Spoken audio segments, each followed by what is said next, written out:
Merci Norbert. Et bonjour à tous et toutes. Et merci beaucoup de m'avoir invité à participer dans ce colloque euh, euh, si distant. Et le titre de ma communication est La production de l'espace et les trois moments ou formats de l'espace social. Au lieu de commencer par lire du texte, j'aimerais plutôt vous raconter, vous dire d'abord comment j'ai osé écrire ce texte, de quoi il s'agit, ce qu'il essaie de montrer. Et voilà. Et depuis plusieurs années, j'ai eu la chance de pouvoir étudier l'œuvre de Henri Lefebvre dans le cadre de mes études en économie, géographie, philosophie, et plus récemment comme thème central de ma recherche doctorale. Et au cours de cette expérience de lecture et de formation, j'ai également eu la chance de connaître l'œuvre de Rémi S., heureusement présent ici parmi nous, et de découvrir avec son aide l'importance que la théorie des moments a dans l'ensemble de l'œuvre de Lefebvre. Mhm. Et j'avais déjà j'avais déjà passé quelques années à étudier la théorie lefebvrienne de la production de l'espace, qui est condensée dans son livre du même nom, et la production de l'espace, bien qu'il y ait des développements de celle-ci dans des travaux ultérieurs.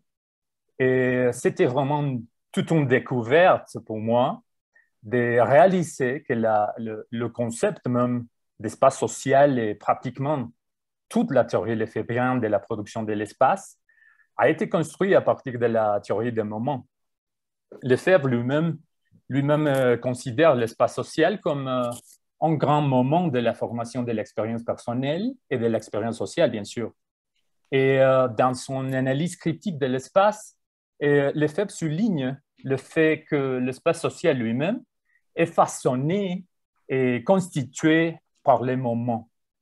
Et la fameuse triplicité conçue, perçue, vécue consiste ni plus ni moins en trois moments généraux qui façonnent tout espace social, c'est-à-dire trois moments qui ordonnent et donnent du sens à l'ensemble de rapports sociaux qui reproduisent l'espace social et qui demandent et donnent de la cohérence ou constituent l'espace social lui-même. Les rapports sociaux, comme nous le savons, deviennent réalité, deviennent effectifs seulement à travers l'espace. Il n'y a pas de rapport social qui ne se constitue pas et qui ne constitue pas et un espace social, même dans notre conscience. L'espace social n'est donc pas synonyme d'espace physique.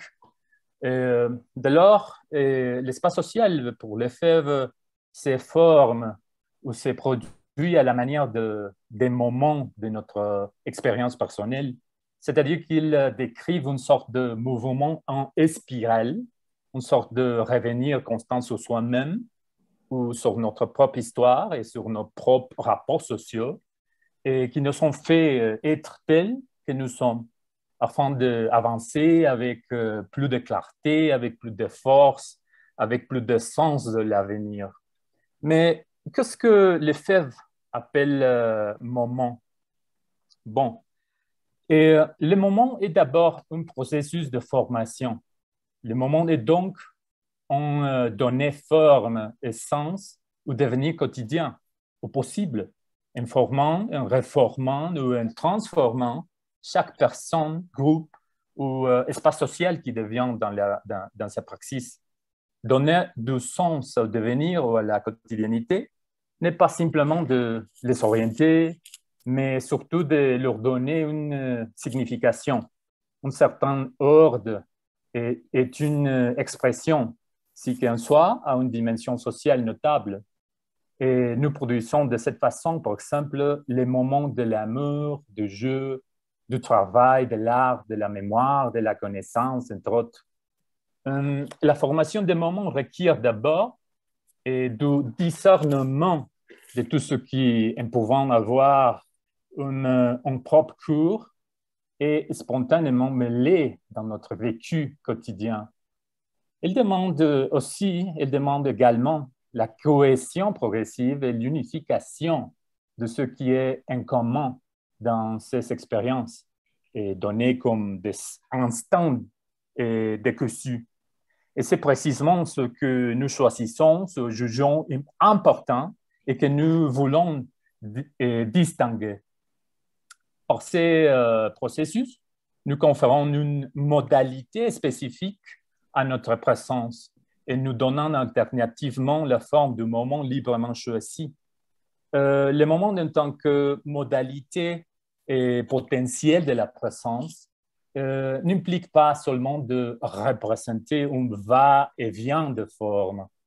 Il comporte également la présentification de tout un ensemble de contenus à être formés et qui remplissent notre vie sociale. Présentifier consiste à rendre présent ou manifeste à la conscience ce qui est absent, qui appartient au passé ou qui étant quelque chose de présent et caché.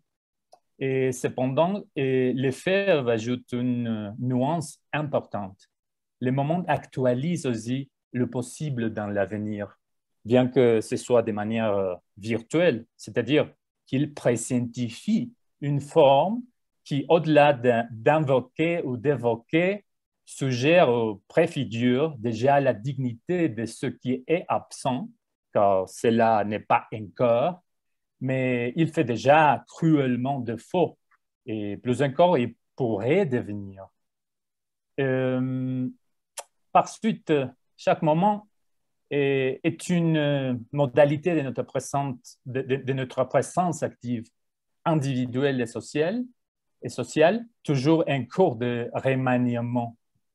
La formation des moments requiert d'une certaine modalité de la perception et de la mémoire, puisqu'elle a besoin d'une disposition spontanée ou non à découvrir, à reconnaître ou à nous rendre compte des moments qui maintiennent une unité dans notre trajectoire.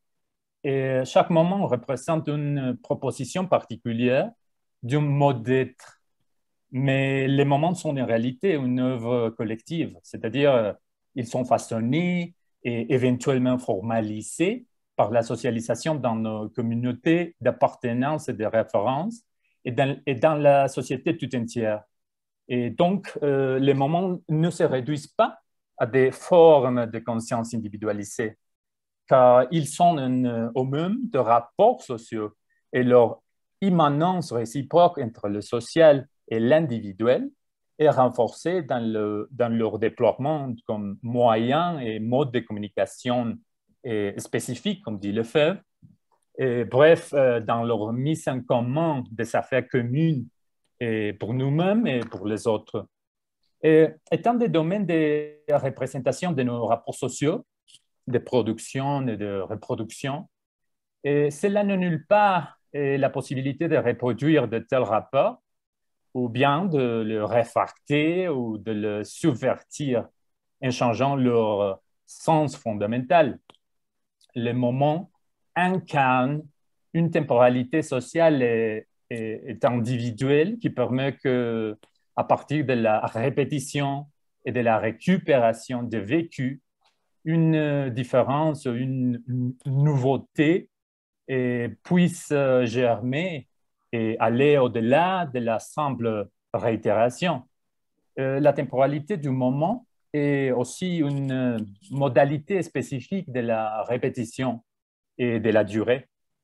Nous pouvons accepter, rejeter, déformer, réformer ou transformer les formes où les moments ont été socialement et historiquement constitués et proposés et avoir d'incidence ainsi sur une différente formation individuelle et sociale de ceux-ci.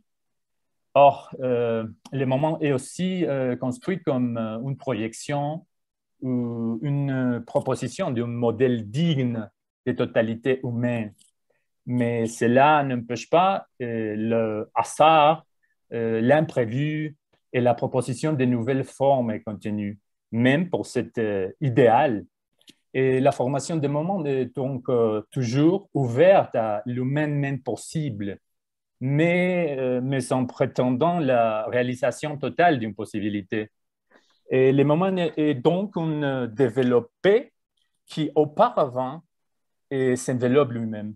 Un développement qui nécessite de revenir à sa jeunesse et pour le reprendre avec plus de clarté et d'élan. Et comme s'il s'agissait d'un mouvement en spirale, la formation du moment est une involution et qui à la fois nous projette vers l'avenir et projette ce qui nous sommes tel que nous l'avons choisi. En fin de compte, le perçu, le conçu et le vécu sont des modalités de la présence active, aussi personnelle que sociale. C'est-à-dire, ils sont de réalités qui non seulement structurent ensemble l'espace social, mais lui donnent également une forme, une configuration spécifique et singulière. En tant que modalité d'usage et d'appropriation de l'espace, modalité de l'activité poétique, modalité de la présence active, modalité de la perception et de la mémoire, ou modalité de la répétition et de la durée, les moments, et de lors, un mouvement, movimentum, on dit en latin, et ce qu'on appelait plus tard moment. Et c'est, j'insiste, un mouvement particulier qui décrit ou souligne, comme d'autres concepts qui sont déjà entrés dans l'histoire de la pensée, et le mouvement général qui est propre à notre vie, à notre devenir et à tous leurs rapports sociaux, quelle que soit leur forme et leur contenu. Chaque relation ou rapport, comme c'est le cas pour le moment, étant porté de nouveau. C'est une sorte de se rapporter dans la pratique ou dans la conscience pour aller au-delà de soi-même. Sa propre racine latine, relatio, exprime l'action de porter un retour, et renvoyer, redonner, retourner, ramener, rendre ou porter une chose qui n'est pas une chose au point d'où l'on est parti. Ce qui entraîne le sens fondamental de tout rapport social. Le moment est donc le mouvement des rapports qui nous constituent comme personnes et comme société et qui sont les fondements de l'espace social en tant que tel.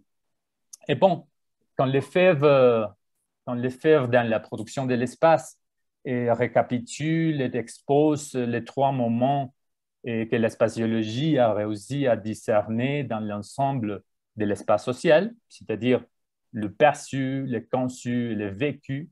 Et il nous avertit aussi qu'il, en étant des formes de totalisation, constitue à la fois les trois formants de l'espace social. Donc, les moments sont à la fois une totalité et partie d'une totalité majeure. Et de là que le moment du perçu, du conçu et du vécu doivent être représentés et constitués dans tout espace social comme le formant respectif de la pratique spatiale, la représentation de l'espace et les espaces de représentation. Ainsi, formant nous indique ce qui forme ou qui participe non seulement de la forme dans l'ensemble, mais qui fait partie des plus et du processus de donner une forme à celui-ci. Mais c'est quoi le formant? Bon, Lefebvre reprend le concept de formant en partant de ses interventions dans le domaine de la musicologie et de l'analyse des sons musicaux et du rythme. Le formant peut se référer aux dispositifs énergétiques matériels impliqués dans la production du son ou à la qualité du son effectivement produit. Et conventionnellement, la concentration d'énergie dans son dans une bande déterminée de fréquences est appelé formant.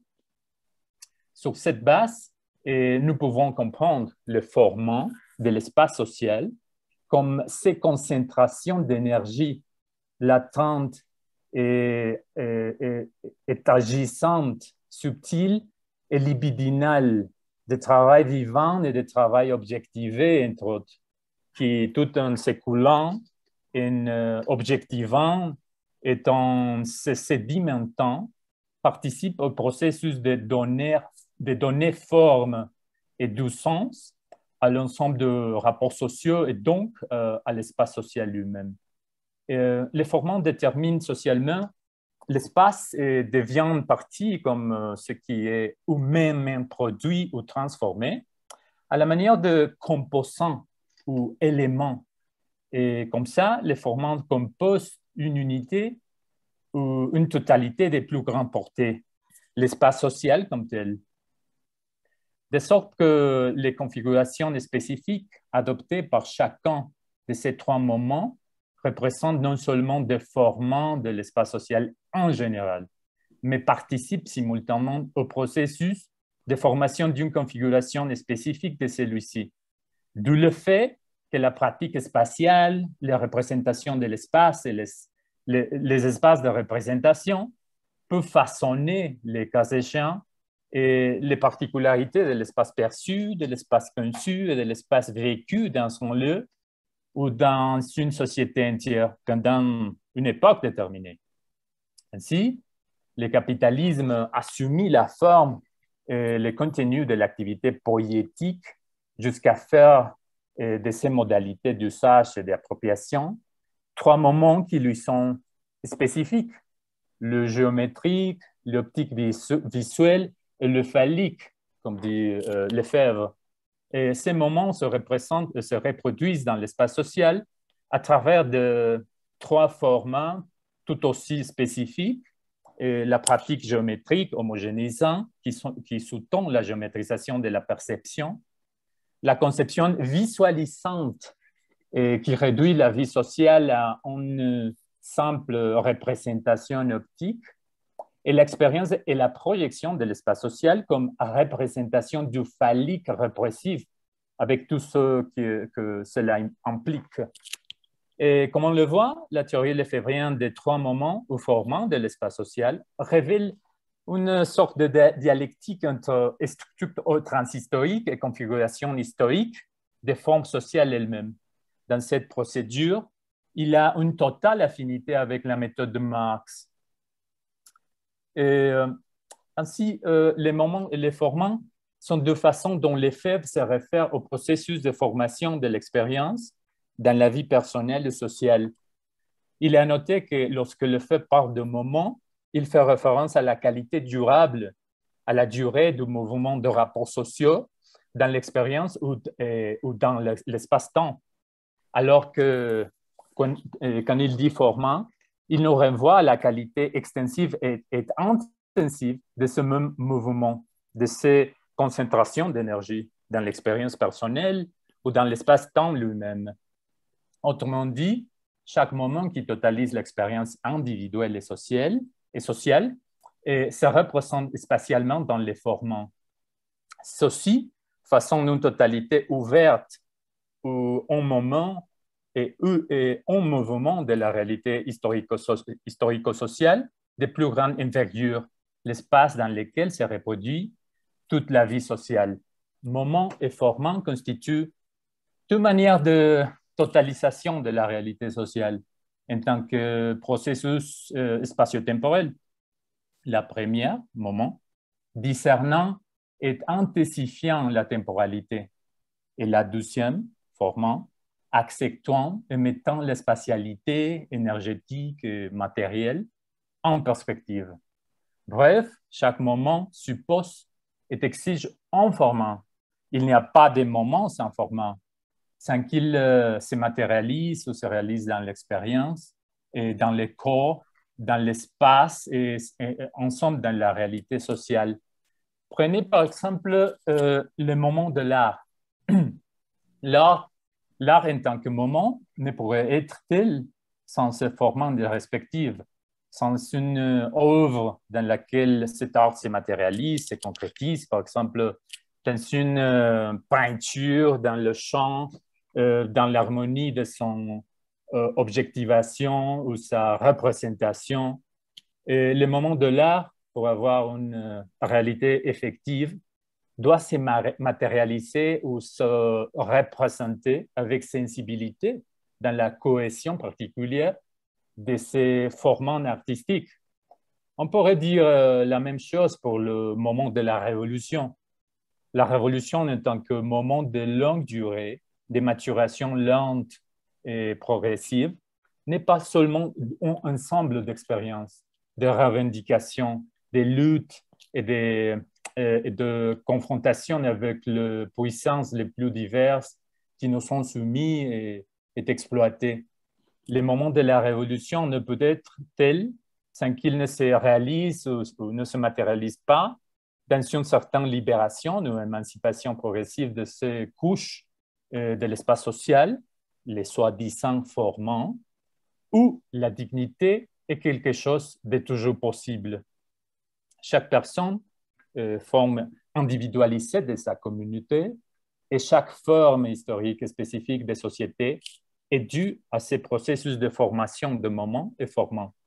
Ainsi, nous nous devons à cette démarche de revenir sur nous-mêmes pour aller au-delà de cette forme qu'un bien ou un mal, nous nous en étions donnés. La révolution décrit ce même mouvement de devenir. Évidemment, et la radicalité et sa portée dépendent de la force même de ce mouvement et des contenus sociaux précis qui sont en jeu.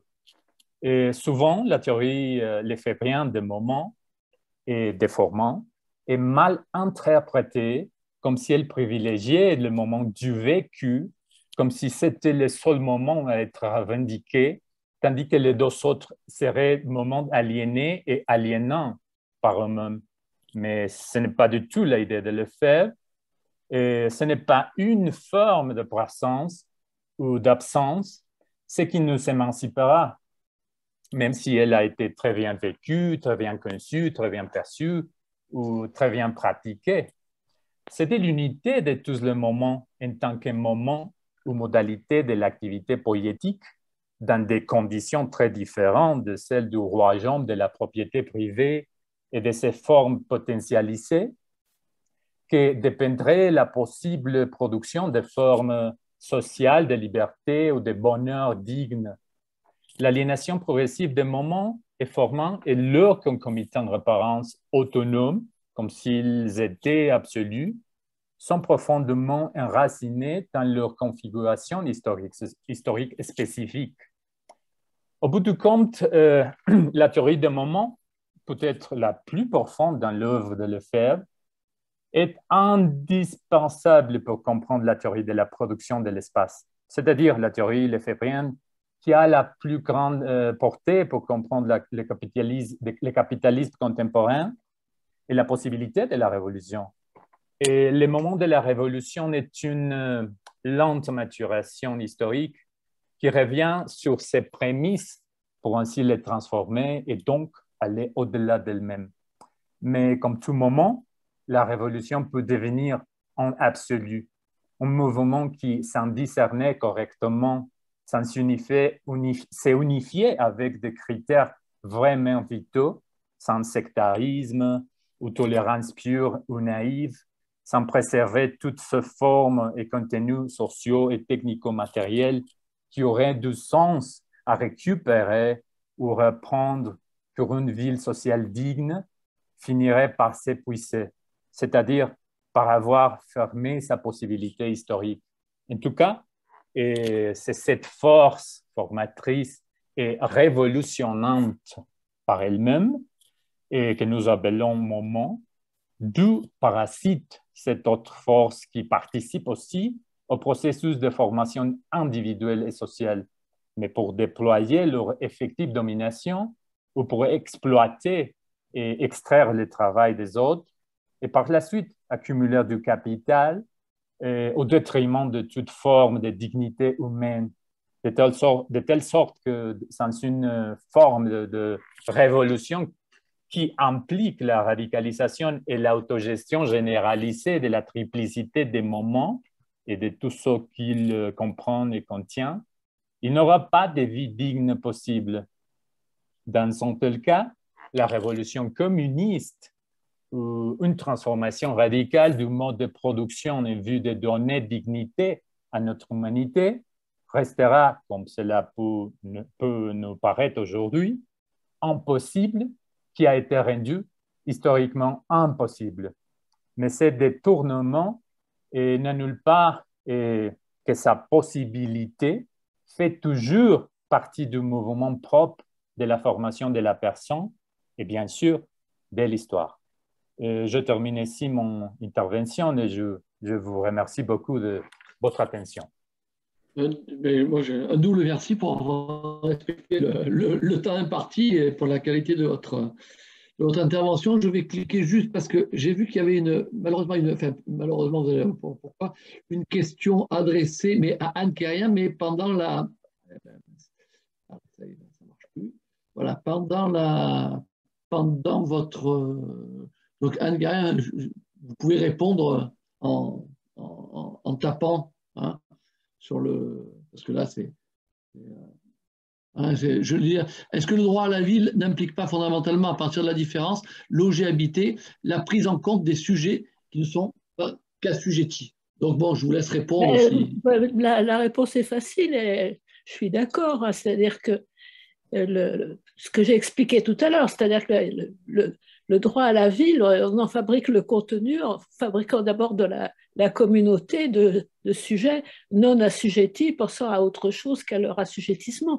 C'est d'ailleurs en fait un peu ce que je voulais dire quand je disais qu'il ne fallait pas se limiter au droit à la ville comme revendication vis-à-vis de l'État, mais vraiment de fabriquer un droit à la ville comme à une vie collective et beaucoup plus large.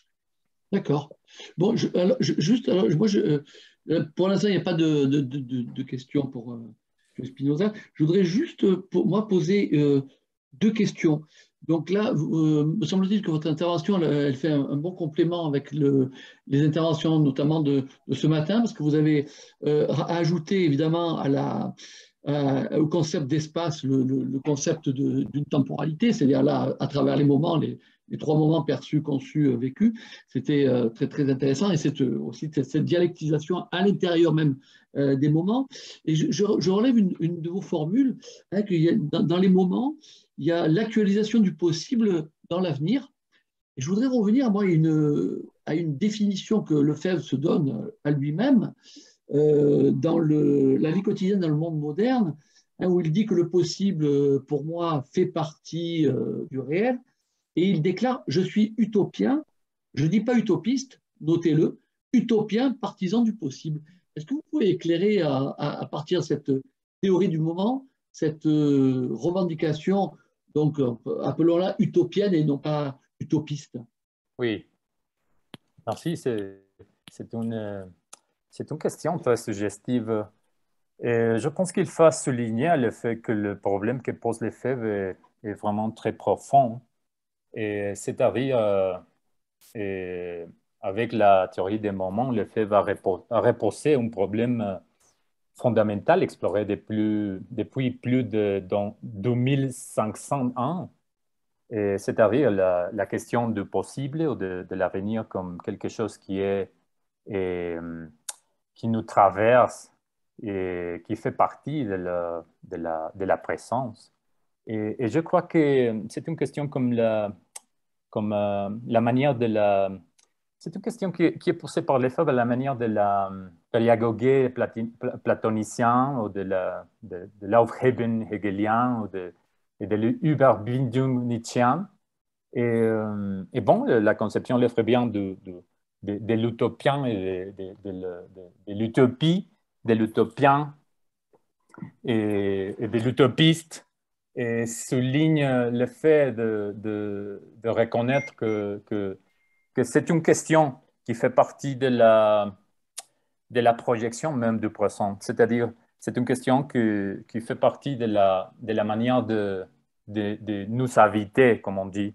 Et de nous faire présente et, dans les moments, c'est-à-dire comme une sorte de mouvement que est toujours cette sorte de revenir sur le passé, sur l'histoire même, et pour aller au-delà. Et je crois que la conception d'utopien est impliquée dans cette revenir sur soi-même pour aller au-delà. C'est-à-dire, il y a toujours une sorte de projection dans la croissance, toujours. Et la croissance n'est n'est peut-être pas telle sans cette proposition de finalité. C'est-à-dire, je crois qu'il y a une question qu'il fait souligner, que le fait de la manière dont finalité est signifiée dans l'histoire de la pensée. Et on peut dire quelque chose sur,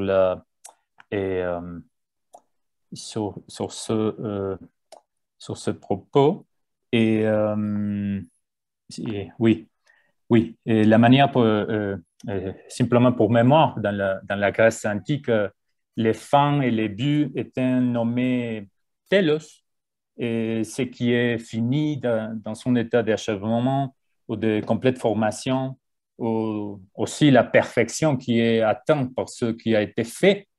Et donc, le moment comme le moment de l'utopie, comme on se présentait comme utopien, consiste à mettre en jeu ce qui n'est pas, ou ce qui ne peut pas être, du moins pour l'instant, afin de devenir d'une manière particulière et possible dans la vie quotidienne, dans le présent.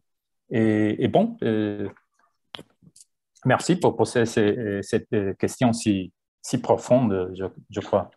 Je sais pas, j'avais dit deux questions. Juste concernant la Révolution, parce que, alors là, je ne sais pas, c'est moi qui ai du mal comprendre, parce que c'est tous ces moments, hein, cette diversité de moments que vous avez relevés, pour qui est fondamentalement, justement, un moment révolutionnaire?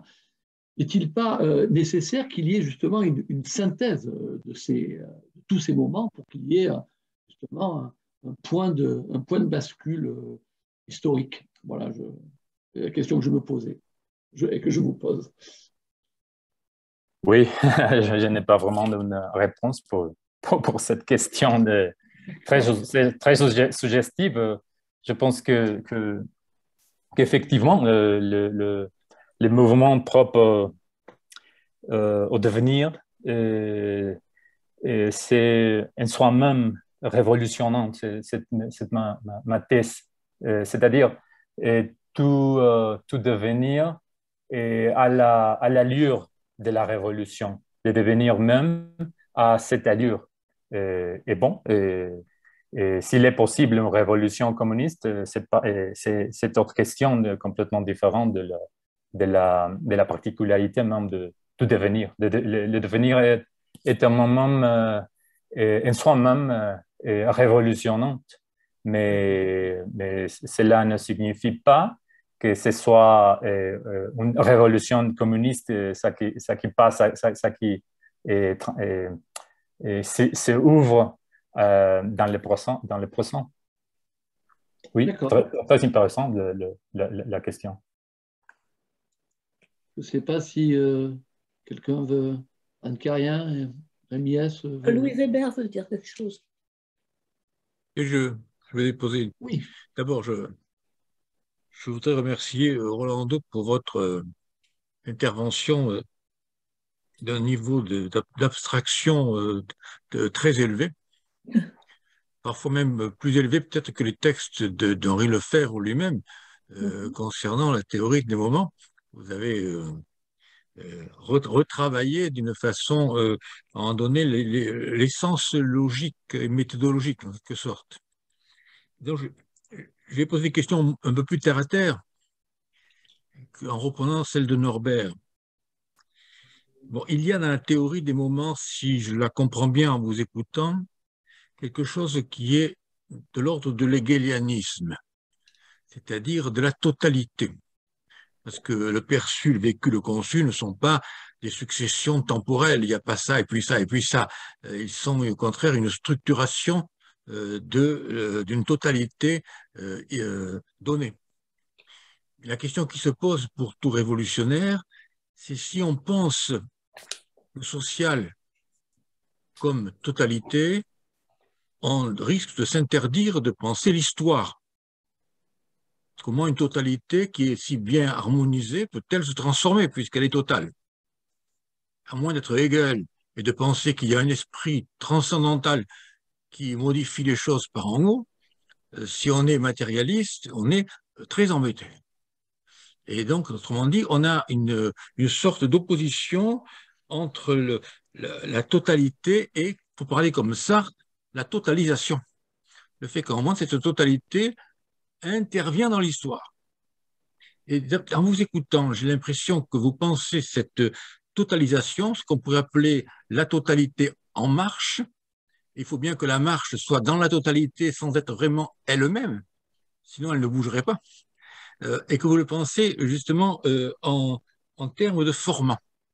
Alors, je ne sais pas si je n'ai rien compris à ce que vous avez dit, peut-être ça peut être le cas, et je vous prie d'excuser le temps que j'ai pris à dire mon incompréhension, mais en tout cas, que ce soit ça ou pas, Lefebvre, si c'était le cas, essaierait d'intégrer à la fois Hegel et le Marx de 44. Sauf que chez le Marx de 44, le mouvement se met en marche par cette notion qui plaisait beaucoup à Lefebvre, qui est celle de l'aliénation. C'est-à-dire dans le système de la totalité, il y a une fissure. Il y a une fissure qui n'est pas dans la totalité et qui est l'aliénation, qui permet de passer à autre chose. Voilà ce que vos remarques me suggèrent de façon un peu confuse. Excusez-moi. Je vous remercie encore. Merci, merci pour cette question aussi intéressante et très suggestive. J'ajouterai une nuance sur la manière dont Lefebvre considère la totalité. Et c'est précisément la manière dont je parlais de totalité. Et le concept de totalité peut être compris de deux façons, nous dit Lefebvre. Et comme totalité close et fermée, et à la manière de la philosophie hegelienne, ou comme totalité ouverte et mouvante. Et comme nous dit Lefebvre, quand Lefebvre dit ici totalité, totale et totalisation, il s'en tient à ce dernier sens, c'est-à-dire une totalité ouverte qui peut envelopper de totalité également ouverte à l'hasard, ouverte à la liberté, ouverte à la nécessité, et lesquelles peuvent aussi s'impliquer en profondeur ou non pas. Et la notion de totalité ne peut, mieux dit, c'est que la totalité ne peut être telle que si elle est ouverte, c'est-à-dire s'il s'agit d'une entité qui peut se constituer comme ce que dit Spinoza, et causa sui, c'est-à-dire comme autofondation dans l'hasard et ou la liberté. C'est-à-dire il n'y a pas et c'est une chose ouverte à le possible toujours, et la notion de totalité chez Lefebvre. Merci pour la question si importante.